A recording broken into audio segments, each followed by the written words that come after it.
Muito boa tarde, vamos dar continuidade hoje aos nossos lives da Clínica Ortocenter. E é com prazer muito grande que nós vamos hoje abordar o tema de fraturas na infância, né? Porque o tratamento das fraturas em criança é completamente diferente das fraturas do adulto. Nas fraturas da criança nós contamos com um grande aliado, que é chamado a mãe natureza, o que muitas das vezes nós não temos nas fraturas do adulto. As fraturas na criança, ela aceita deformidades angulares de quase que até 30 graus. É aquele bracinho que muitas das vezes, chegando na clínica, com uma angulação no antebraço, a gente fala para a mãe, não vou nem puxar a mãe, porque eu tenho certeza que daqui a 6 meses, 1, 2 anos, dependendo da idade dessa criança, a remodelação óssea, a mãe natureza colocará esse osso no lugar sem nenhum tipo de redução. Vou abordar aqui alguns tipos de fraturas para vocês entenderem. Então, fratura na criança, consolidação rápida, com grande capacidade de remodelação. É isso que eu mostrei a vocês.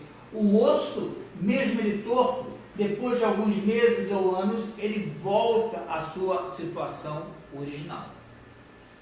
Predomina o tratamento conservador. A maior parte de todas as fraturas em criança é simplesmente redução e imobilização. O trauma esquelético, de 10 a 15% de todas as lesões em crianças. Região anatômica, as fraturas se predominam no rádio, que é o osso do antebraço, o osso do braço, clavícula e fêmur. E aqui está o osso. Observem o osso de uma criança, como ele, nas extremidades, ele tem a cartilagem por onde ele cresce, que a gente chama de placa de crescimento. O osso se divide na ponta dele, que é chamado de epífise, essa região metáfise, diáfise, metáfise e epífise novamente. Isso aqui é o osso longo do membro inferior. As fraturas de criança. Normalmente o osso é um osso elástico, resistente às forças de torção e angulação. Por isso que muitas das vezes você vê uma criança caindo de 1 metro, 1,5 metro de altura, às vezes 5 metros de altura, e simplesmente não acontece absolutamente nada. Às vezes ela não quebra osso nenhum. Porque na hora que esse osso bate no chão, em forma de elástico, ele se deforma e volta à sua situação original. E muitas das vezes, quando ele se quebra, semelhante a um bambu, ele se quebra, mas não se separa, chamado fratura em bambu, né? A consolidação óssea, ela inicia muito rápido, logo no momento da formação do hematoma fraturário, e sofre a invasão celular de células cartilaginosas, que posteriormente se calcifica, se ossifica em osso endocondral e depois ele se remodela com o passar das semanas e dos meses. Então a capacidade de remodelação do segmento ósseo fraturado é muito grande, principalmente naquelas crianças que estão na fase de crescimento rápido, ou seja, são aquelas crianças em torno de 7, 8, 9 anos até 10 anos de idade. Correto? As fraturas metafisárias, por estarem próximas da ponta dos ossos, corrigem com maior facilidade com desvios de até 10 graus e as diafisárias, ou seja, no meio do osso, com deformidades de 10 graus. Aqui nós temos uma patologia muito frequente em consultório e que vocês que estão vendo esse vídeo certamente já devem ter ouvido falar, que é a síndrome da pronação dolorosa. É aquela vovó ou aquela criança que cai, alguém segura ela pelo braço e a criança começa a sentir muita dor a nível do cotovelo.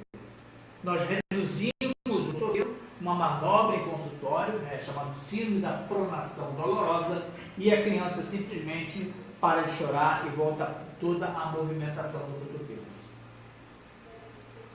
Muitas das vezes nós temos um desvio que é aceitável, de uma maneira geral, a gente nem faz nada. Quando a gente enxerga uma fratura de clavícula semelhante a essa daqui, ó, em que os ossos estão longe um do outro, que a mãe chega no nosso consultório desesperada, simplesmente a gente não faz nada. Fala para a mãe, calma, que daqui a mais ou menos de 2 meses, 3 meses, a 6 meses, essa fratura vai estar exatamente igual ao outro lado, pela grande capacidade de remodelação em determinadas idades.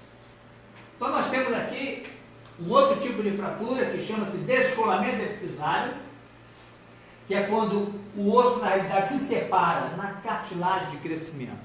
Essas lesões, sim, são lesões graves em criança, que nós necessitamos reduzir anatomicamente, porque é o local por onde o osso cresce. O osso cresce no sentido longitudinal através das pontas dos ossos, através das epífises. Se nós deixarmos uma deformidade dessa maneira aqui, esse osso simplesmente vai parar de crescer no sentido longitudinal. Essa fratura é uma fratura grave, é uma fratura do cotovelo, chamada fratura supracondyliana. Na maioria das vezes, necessita o tratamento cirúrgico. Aqui temos outras fraturas epifisárias, ou seja, que se quebra a extremidade do osso. Vou mostrar aqui a vocês, olha.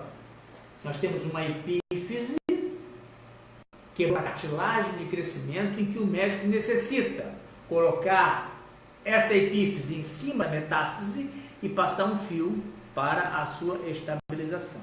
De uma maneira geral, com essa fotografia aqui de baixo, nós aqui na Clínica Orthocenter, nós reduzimos sem necessidade de procedimento cirúrgico na grande maioria das vezes. Sendo que, em algumas ocasiões, a fratura é instável e nós necessitamos um procedimento cirúrgico. Sempre nas fraturas ou nos descolamentos epifisários da cartilagem de crescimento, nós necessitamos uma redução anatômica.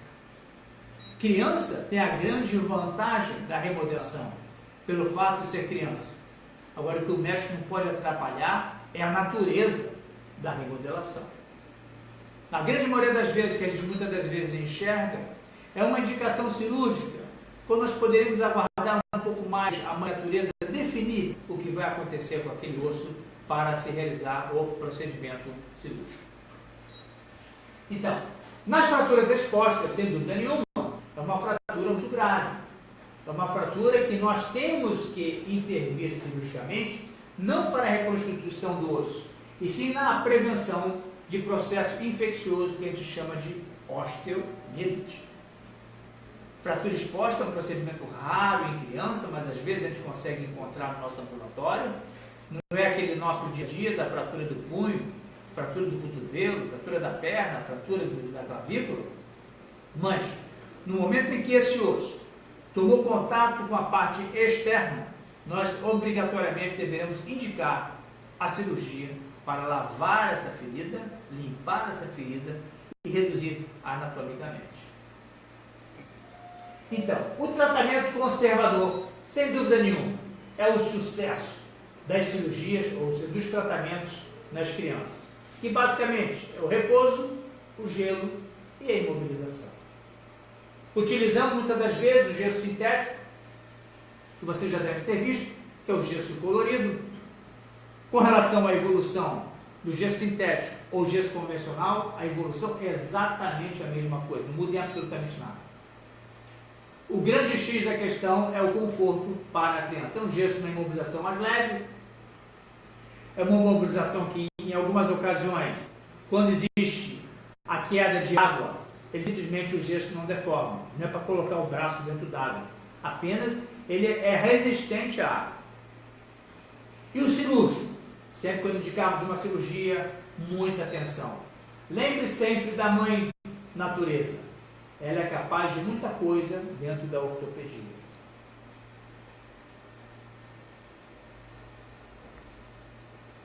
E isso é que nós tínhamos a comentar com vocês sobre as fraturas na criança, sempre chamando a atenção, o tratamento conservador é o grande vilão das fraturas na infância, tratamento conservador, imobilização engessada, membro elevado, mobilização do dedo, da mão ou dos pés, dependendo do tipo de fratura, e o acompanhamento semanal dentro do ambulatório de ortopedia. Porque em algumas ocasiões em que nós reduzimos uma fratura, a gente sabe que a fratura em criança, ela consolida muito rápido. Enquanto num adulto, às vezes uma fratura de punho demora 60, 70, 80 dias, numa criança às vezes são 30 dias do início ao final da fratura.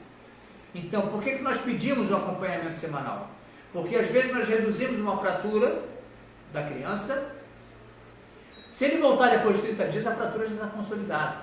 Agora, se ele me volta com 7 dias, tem como nós realizarmos uma nova redução muitas vezes direta ou indireta na imobilização engessada, e nós temos que ir acompanhando essa fratura semanalmente.